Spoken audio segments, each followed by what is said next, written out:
Grabbed his gun and ran outside to the smell of gasoline. Oh! He followed the smell until he heard the sound of liquid being poured out of a can. Oh! Someone's trying to burn down the house! I looked into the dark bedroom, and there was no dress on the bed. Woo! My mom was in the middle of asking a question.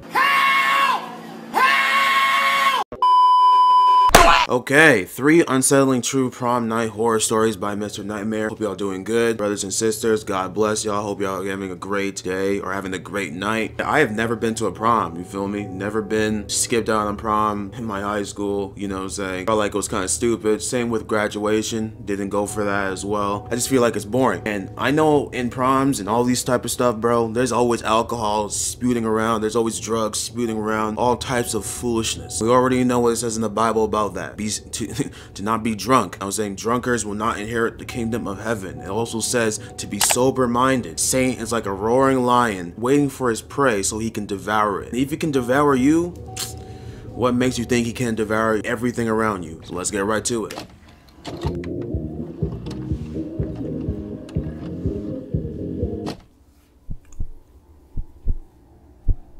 It was senior year. I had just recently started dating my fiancé Mark. We were approaching the end of the school year, and so prom was coming up.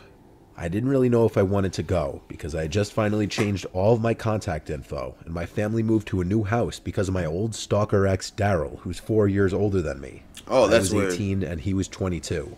That's we met when I was going through a rough time in my life. Long story, but he turned out to be a psychotic asshole. Of course. He got kicked out of the army and started doing hard drugs like heroin. I distanced myself from him as much as I could, but he was relentless. He attempted to break into my family's home at least 3 times, and I had to get a restraining order against him. But my family was worried for me, and for all of us, so we had to move to another house. That's crazy. The reason I was hesitant— That's crazy. He was that serious that you had your whole family had to move? Bro, how is this fool not arrested? About going to prom was because I knew my ex Daryl knew about it. We used to talk about going to my prom together. Ever since our move, my friends would drive me home and make sure we weren't followed. I really lived in fear. I was scared Daryl would show up to the prom venue and try to find me. Mark has always been very understanding and supportive, and he assured me he wouldn't tell me to go to prom if he didn't think it would be safe. He made me feel comfortable with it. We and our friends went in a limousine together to the venue, which was a fancy catering hall about 30 minutes away. We all sat at our table and had food and just hung out for a while. Okay. Some people went to dance, Mark and I included, for a while. Bro. I couldn't help but be paranoid for a while. They're all on drugs. Daryl was in the building somehow. They're all on drugs. One of Mark's friends handed me a little shot bottle of vodka and told me it would calm my nerves. I drank it in the bathroom and almost threw up. Oh, wow. Within half an hour, it really did take the edge off. A few hours later, our group wanted to leave for what's called the after prom, where you basically start drinking and continuing the party elsewhere with your friends. Drunkenness with your friends. friends. As we walked outside of the venue to our respective rides, I saw one car parked in front of the venue that didn't have its lights on. I didn't know what Daryl drove at that point, or if he drove, but I saw someone sitting in it. They had a baseball hat on and were looking down, so I couldn't see their face. Weird. You see, if you were sober-minded, you would know immediately. You would not be second-guessing, you know what I'm saying? But because you're drunk as heck, it's very iffy for you. This is why I don't promote getting drunk, bro. It is a waste of time and it's stupid. I pointed it out to Mark. It really is. He told me to relax. There's no way it's him. We got in our friend's car who was picking us up, and we drove to our friend Melissa's house, who was having a little after party. Oh boy, after whole ride, I kept looking behind us, seeing if we were being followed, but I couldn't tell because there were so many cars on the road.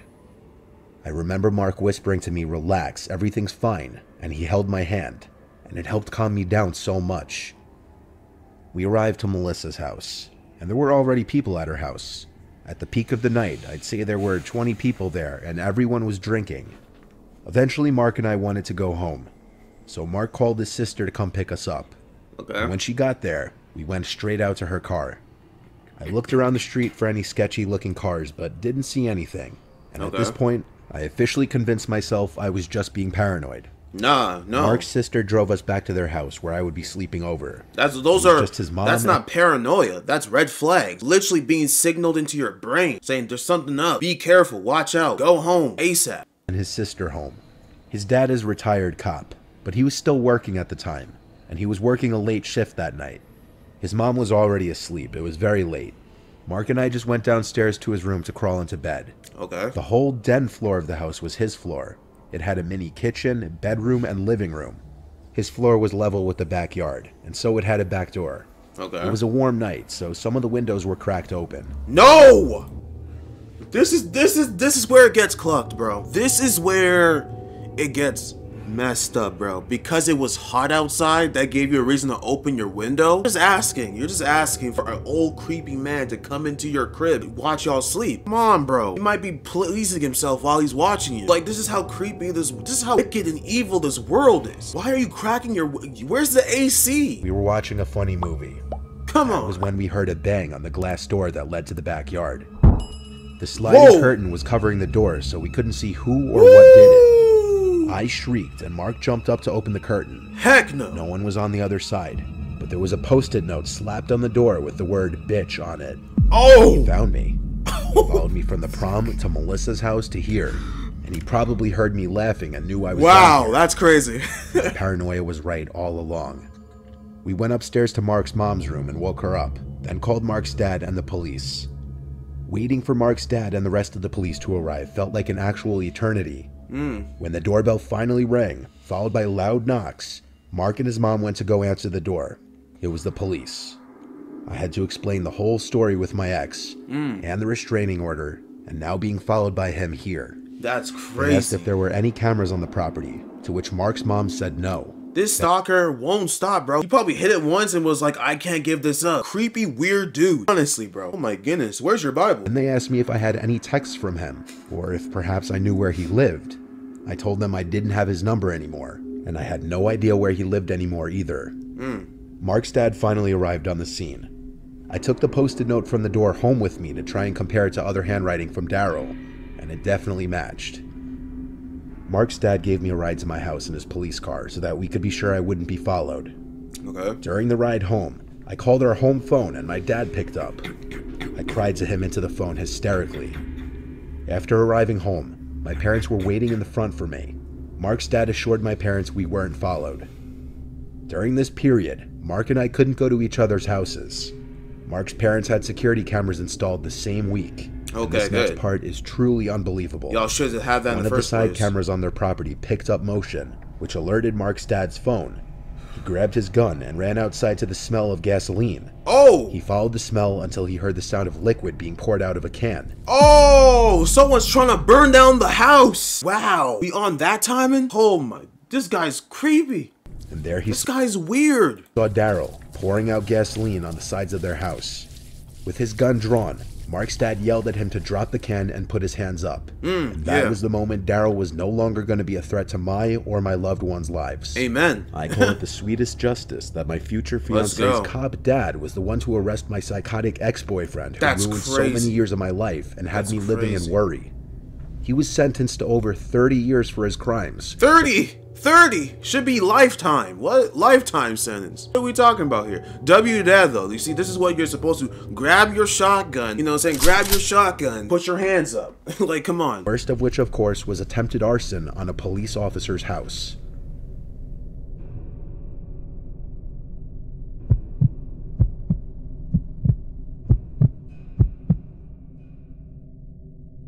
It was 2017.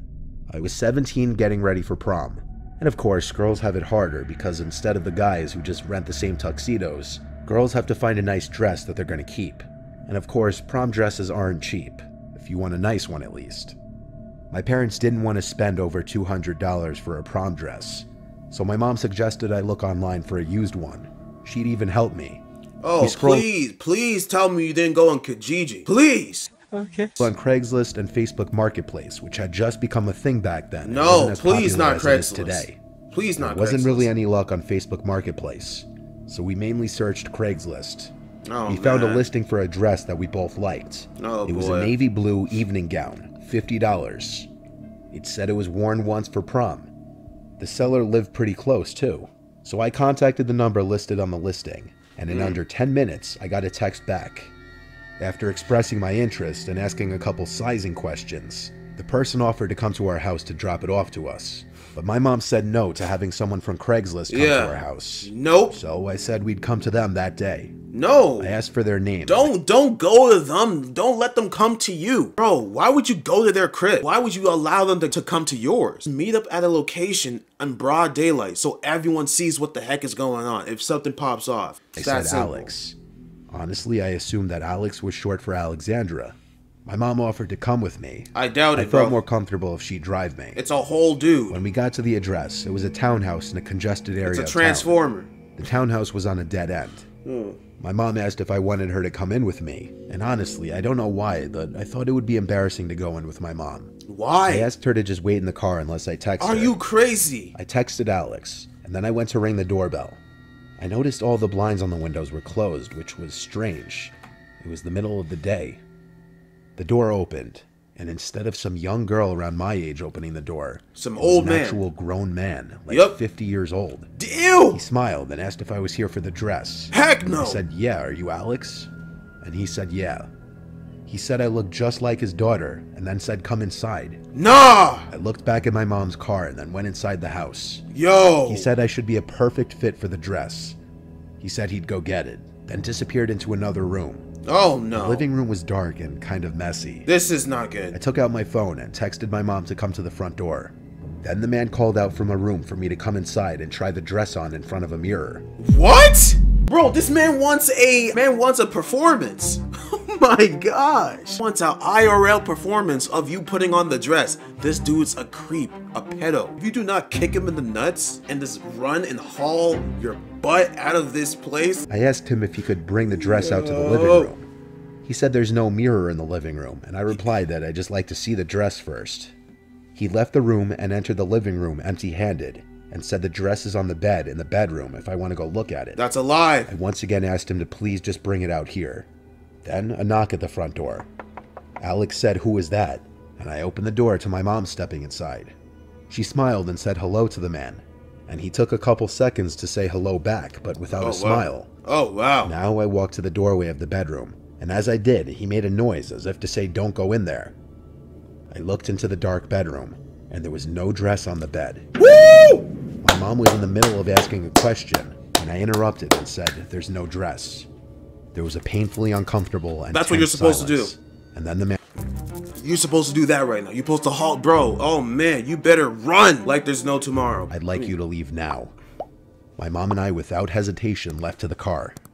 By the time we were in the car, the front door was already closed, and I saw the man peering through the kinked blinds.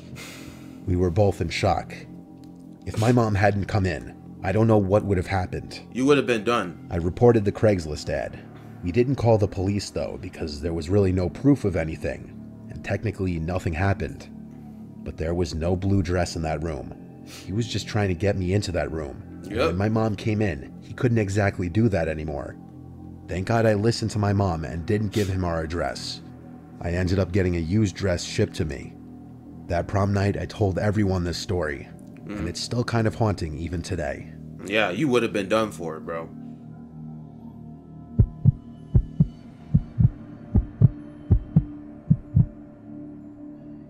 In our high school class, there was a kid named Joshua that moved to our high school during freshman year, so I guess he had a hard time breaking into any of the established friend groups. He had a few friends here and there from what I know, but he wasn't part of any particular groups. But then something really awkward happened one day during lunch. I had already asked my date Natalie to prom, and she said yes. At lunch, we had a table of mixed guys and girls, and Natalie was at the table. Here came Joshua from whatever table he was sitting at, and like an awkward scene out of a movie, he tapped Natalie on the shoulder and asked her to prom. The whole table went silent except for one kid who cheered sarcastically. Then Natalie laughed in clear discomfort and said she's already going with me. Ooh. I felt the second-hand embarrassment. Ooh, that's crazy. Joshua looked at me. Wow. I didn't know what to think of the stare That's he embarrassing. gave me, but I could tell he was humiliated. Yeah, He I would left be. without saying a word, and everyone laughed loudly. It was a horribly uncomfortable scenario all around. While I felt bad, I couldn't help but slightly laugh too. I mean, I have no idea what he thought was going to happen, especially with such a large audience of dudes at the table too. We watched as Joshua actually left the cafeteria, and the Bro, teacher on lunch duty actually chased he finna pull up next time with a Glock. after him because you weren't allowed to leave without a pass. But Joshua never came back into the lunchroom. I still wonder where he went from there. On prom night, we had our group of 10 in the back of the limo. The same 10 of us sat at the table together when at the dance. Everything was going as prom should. But then, eventually that night, one of my friends told me, "Don't look now, but Joshua's at that table eyeballing you." I waited like 10 seconds before looking over. Oh and boy. I saw Joshua shooting a dagger at, I guess, Natalie and I. I decided I'd go talk to him. But as I walked over to him, he got up and hurried away out of the dance hall. Oh no. That was super weird, but I wasn't going to chase after him. I went over to the table he was sitting at and asked a couple of the kids if they came with Joshua. And they said no, he kind of just sat there randomly and wasn't saying anything. Who is this dude? I went back to my table, and like Whose a typical mans high is schooler, this? I told the whole table.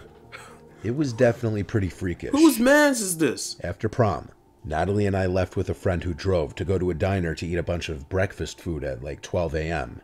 After that, we went to our friend Anthony's house. He had a massive backyard right next to a nature preserve, and he had a really cool fire pit. So we all circled the fire pit with a speaker playing music and some drinks. There were 6 of us total.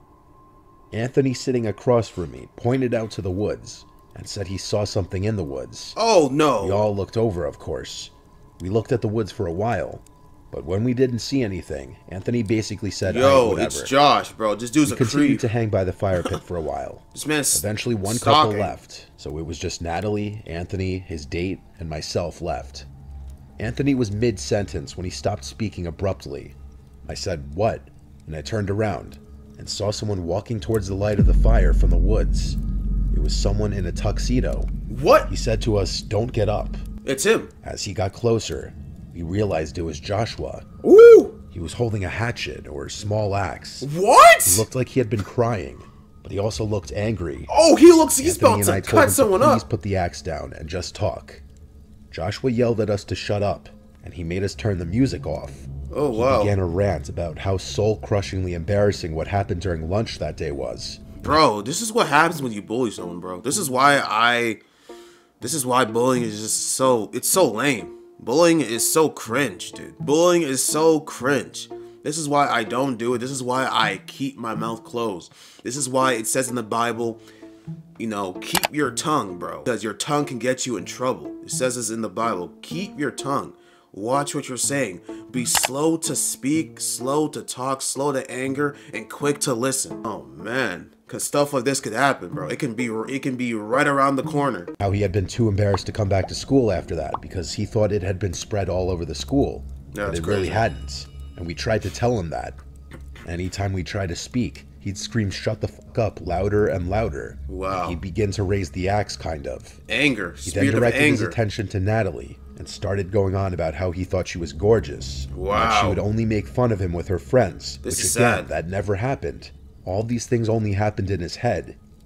During this time that he was talking to Natalie, Anthony was low-key and texted his dad something like, "Bring the gun to the backyard," making it clear we were in danger. Come on. Anthony's dad came out to the back door and yelled, "What's going on?" with his gun in his hand. Joshua stopped talking, and I could see he was deciding in his head whether to run or not. He dropped the axe and ran back to the woods. Anthony's dad came running over with his gun, and we all 4 of us couldn't tell him what happened quick enough. His dad said not to touch the axe, leave the fingerprints on it for the police. That hatchet, axe, whatever, was W eventually dad. the key to Again, another prosecuting W Joshua dad. after a few days. Yep. Joshua had already been arrested, and so his fingerprints were in the system, and they matched the fingerprints on the axe. Wow. But He's when all already been 4 of us arrested. decided we didn't want to press charges on Joshua, it was too late. By that point, he got charged criminally. Anthony's friend said it was for menacing in the 2nd degree. Oh, He didn't wow. serve any jail time. Oh, okay. I found Joshua on Facebook shortly after this and reached out to him with a sincere message, not attacking him at all, and he Okay. read it. He never replied to it. Yep. I saw Joshua one other time in the halls that year. He didn't look at me. None of us ever saw him again after graduation. Yeah, this is why you have to keep your mouth closed. This is why you gotta watch what you're doing, watch what you're saying, because you never know. It might come back and bite you. You didn't have to laugh. You know what I would have done As soon as that girl said, no, I'm already with someone, and everyone starts laughing, I would have walked out to him personally and we would have been just like, bro, it's all good, bro. I'll help you find one. I'll help you find another prom date for you. You know what I'm saying? I don't really know you like that, but I'll help you out. That's what you do. That's what you do. Just giggle and laugh a little bit. Obviously, in the moment, you might laugh a little bit because everyone else is giggling and all that stuff. I understand. I've been in a situation like that before, you know what I'm saying? You just can't help yourself. But be what Christians are supposed to be, you know what I'm saying? Don't be following along with what the world's doing. You know, we have to stand out for a reason. We're not of the world, we're just living in it. That will be the end of the video. True prom night horror stories. Third one was definitely the most craziest one. That one and the second one, that creepy 50-year-old pedal creep. Police! Help! Police! Heck no. Heck no. But that third one, I feel sorry for him. He definitely has some type of mental illness or something to go that far. And that don't know how to control their anger. Oh man, they can be a nightmare for real. Even the first one. Even the first one was nuts. What the heck? All three of these stories were crazy. The stalker for way too long was about to burn up the entire house. This dude's crazy. But yeah, I'll catch you guys later. Take care. God bless. Peace. You win. Perfect.